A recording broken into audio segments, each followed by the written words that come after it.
Nais i-rest back ng malaking player na to ang Hinebra at inaasahang dodominahin ang PBA Philippine Cup this conference.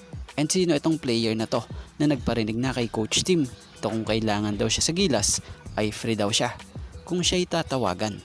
So bago nga natin talakayin yan, shoutout po muna sa mga solid nating ka-teammate na sila Eduardo Monsales, Neil Martija, Luis Alon, Ernesto Llanas, Scotty Manese, and Penny Awayon.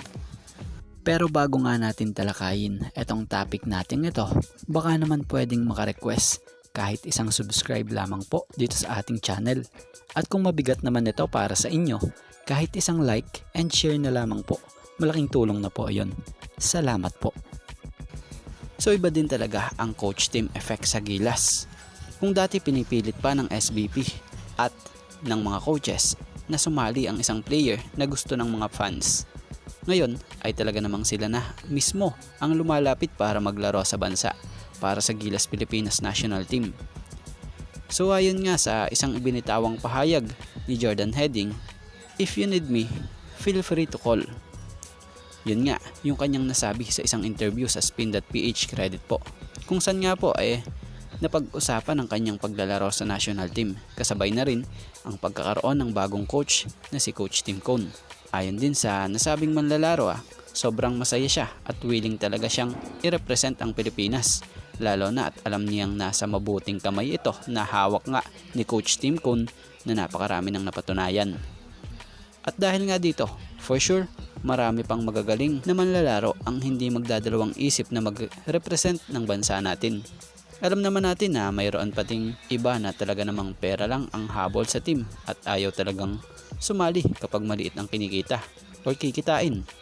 Pero yung gaya ni Heading sample na yan. For sure marami pang gana naman lalaro. Yun bang tunay na nagmamahal talaga sa ating bansa at willing talagang magsakripisyo para sa Pilipinas. At patungkol naman dito sa malaking players na hawak ng Hinebra, so kaya idumina ni Stand ngayon ang Philippine Cup. Bakit? Para sa opinion natin gaya ni Junmar ay kaya din nitong si Stand magdomina ngayong Philippine Cup.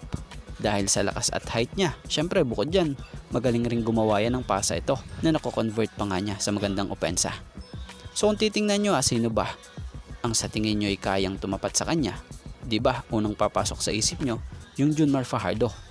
So sa pinakita last import conference ng player na to at kahit natalo sila sa SMB, makikitang nakipagsabayan pa rin siya bukod kay Junmar maging sa import.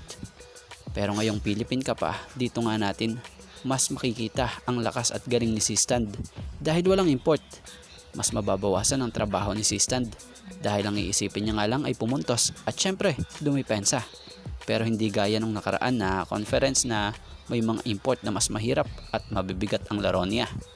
Kung babalikan nyo siya nga yung nangunguna sa SPS sa nakaraang conference. So pagpapakita lang yan or ito na consistent talaga siya.